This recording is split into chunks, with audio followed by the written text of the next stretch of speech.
Hi, I'm Tim. Welcome to our channel and thanks for logging on. If you enjoy these videos, do me a favor and subscribe to our YouTube channel right here at Watchbox Reviews. I'd really appreciate it. I promise to update daily. And if you like this watch, you can purchase it on our website, thewatchbox.com.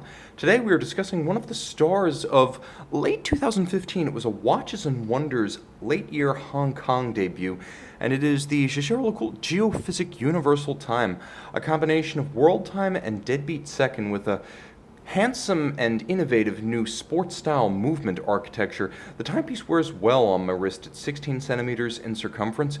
You can see it has an outsized presence due to the expansive and colorful dial, as well as the strong geometries of the case, which are drawn from the original 1958 Geophysic. 41.5 millimeters across the round of the case, not including the crown. The watch is reasonably slim at 12 millimeters even. You can see the domed lip of the bezel, allowing it to slide easily underneath a dress cuff. Lug to lug, the watch is broad but not oversized, 48.3, so you could wear this watch well on a wrist as small as 14 centimeters circumference in my estimation. Now you will note that the spacing of the lugs is contemporary and broad at 21 millimeters if you wish to accessorize. The timepiece has a satisfying heft about it despite not being excessively broad or excessively thick. You can see that the strap is substantial. Sheer sides, medium rectangular scale alligator leather. It is a very dark brown with a semi-gloss finish, a monotone stitch, calfskin on the underside. You can see that Jaeger-LeCoultre used a pin buckle in rose gold for a classical late 1950s profile. The timepiece with strong case geometries. The original Geophysic was a 35 millimeter watch, but it had strength of line and character because of the complexity of the creases and curves of its case. And you see much of that reprised here, albeit with greater detail and contemporary 21st century levels of finishing quality. You can see that the lugs themselves are stepped out from the case, so that cleft between caseband and lug sharply defined. Double finish. You'll note polished flanks of the lugs against a satin finish longitudinal of the caseband. There is a beautiful polished lip to the dome-style polished bezel, and you'll note satin finish between the lugs as well. The lugs themselves have a small transitional bevel that separates the flanks from the hoods, and you'll note overall it never feels like too much red gold. It's broken up by line and by contrast of finish. Now the dial is all about functionality. I will admit, however, there is a wonderful level of artistry here that sets the timepiece above and beyond similar looking watches from the likes of Montblanc, while also making it more usable from more complex models of this type from Vacheron. So let's talk about what you're getting. Outboard, you can see there's a 24-hour reference ring with day-night semicircles, white versus blue. All the way outboard, you'll note that there are reference cities, 24 reference cities, with a small index next to the ones that use standard and daylight savings time. The reference ring, we may as well just move all of these things in sync.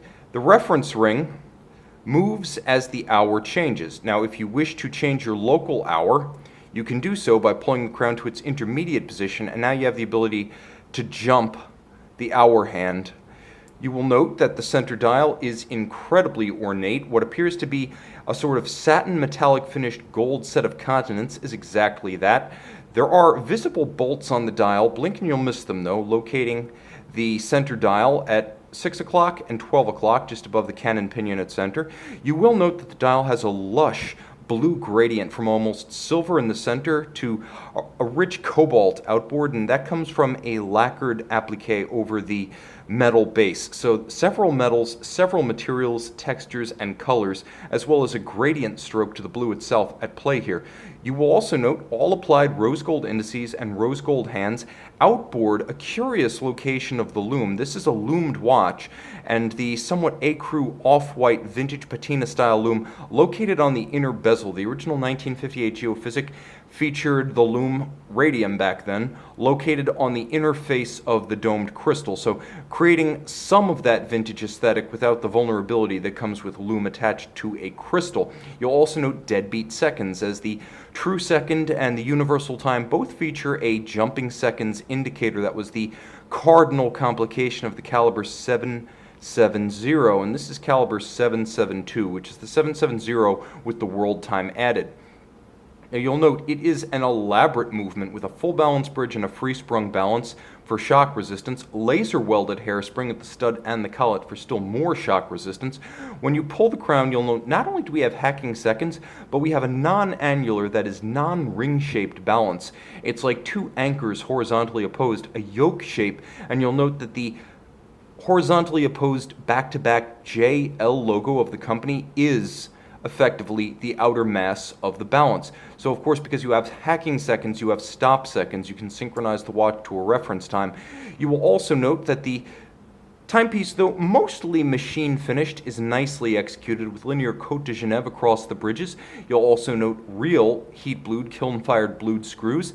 And this was the debut of Jaeger-LeCoultre's new style skeletonized all-gold winding mass. It launched on the True Second and the Universal Time. Unidirectional winding with ceramic rotor bearings. The two feature reducing the maintenance requirements and at the same time improving winding efficiency. It beats away at 4 Hz or 28,800 vibrations per hour.